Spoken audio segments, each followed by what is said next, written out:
ಕ್ರೀಡಾಕೂಟಗಳು ಮತ್ತು ದಕ್ಷಿಣ ವಲಯ ಮಟ್ಟದ ಕ್ರೀಡಾಕೂಟಗಳಲ್ಲಿ ಮಕ್ಕಳ ಸಾಧನೆ. ಗಂಗಾವತಿಯ ಪ್ರತಿಷ್ಠಿತ ಶಾಲೆಯಾದ ಲಿಟಲ್ ಹಾರ್ಟ್ ಶಾಲೆಯ ಮಕ್ಕಳು ವಿವಿಧ ಕ್ರೀಡೆಗಳಲ್ಲಿ ಭಾಗವಹಿಸಿ ಕ್ರೀಡಾ ಸಾಧನೆ ಮೆರೆದಿದ್ದಾರೆ.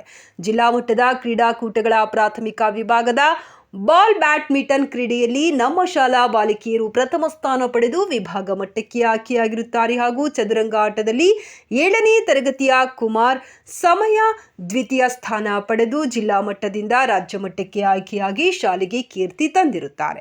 ದಿನಾಂಕ 18/9/2024 ನಡೆದ ದಕ್ಷಿಣ ವಲಯ ಮಟ್ಟದ ಪ್ರಾಥಮಿಕ ವಿಭಾಗದಲ್ಲಿ 100 ಮೀಟರ್ ಓಟದಲ್ಲಿ 7ನೇ ತರಗತಿಯ ಕುಮಾರ್ ರಾಕೇಶ್ ಪ್ರಥಮ ಸ್ಥಾನ ಮತ್ತು 200 ಮೀಟರ್ ಓಟದಲ್ಲಿ ದ್ವಿತೀಯ ಸ್ಥಾನ ಪಡೆದು 4x100 ರಿಲೇಯಲ್ಲಿ ದ್ವಿತೀಯ ಸ್ಥಾನ, 400 ಮೀಟರ್ ಓಟದಲ್ಲಿ ಕುಮಾರ್ ಗಣೇಶ್ ದ್ವಿತೀಯ ಸ್ಥಾನ, ಕಬಡ್ಡಿಯಲ್ಲಿ ಪ್ರಾಥಮಿಕ ವಿಭಾಗದ ಬಾಲಕರು ದ್ವಿತೀಯ ಸ್ಥಾನ ಹಾಗೂ ಡಿಸ್ಕ್ ಥ್ರೋನಲ್ಲಿ ಕುಮಾರ್ ತ್ರಿಶಾಂತ್ ತೃತೀಯ ಸ್ಥಾನ ಪಡೆದಿದ್ದಾರೆ. ಕ್ರೀಡಾ ಸಾಧನೆ ಮೆರೆದ ವಿದ್ಯಾರ್ಥಿಗಳನ್ನು ಶಾಲೆಯ ಕಾರ್ಯದರ್ಶಿ ಶ್ರೀ ಜಗನ್ನಾಥ್ ಆಲಂಪಲ್ಲಿ ಮತ್ತು ಮುಖ್ಯೋಪಾಧ್ಯಾಯಿನಿ ಶ್ರೀಮತಿ ಪ್ರಿಯಾಕುಮಾರಿಯವರು ಅಭಿನಂದಿಸಿ ಪ್ರೋತ್ಸಾಹಿಸಿದರು. ಶಾಲೆಯ ಕಾರ್ಯದರ್ಶಿಗಳು ಮತ್ತು ಮುಖ್ಯೋಪಾಧ್ಯಾಯಿನಿಯರು ವಿದ್ಯಾರ್ಥಿಗಳಿಗೆ ಉತ್ತಮ ತರಬೇತಿ ನೀಡಿ ಸಿದ್ಧಗೊಳಿಸಿದ ಶಾಲೆಯ ದೈಹಿಕ ಶಿಕ್ಷಕರಾದ ಸೋಮನಾಥ್ ಮತ್ತು ಛತ್ರಪ್ಪ ಅವರನ್ನು ಅಭಿನಂದಿಸಿದರು.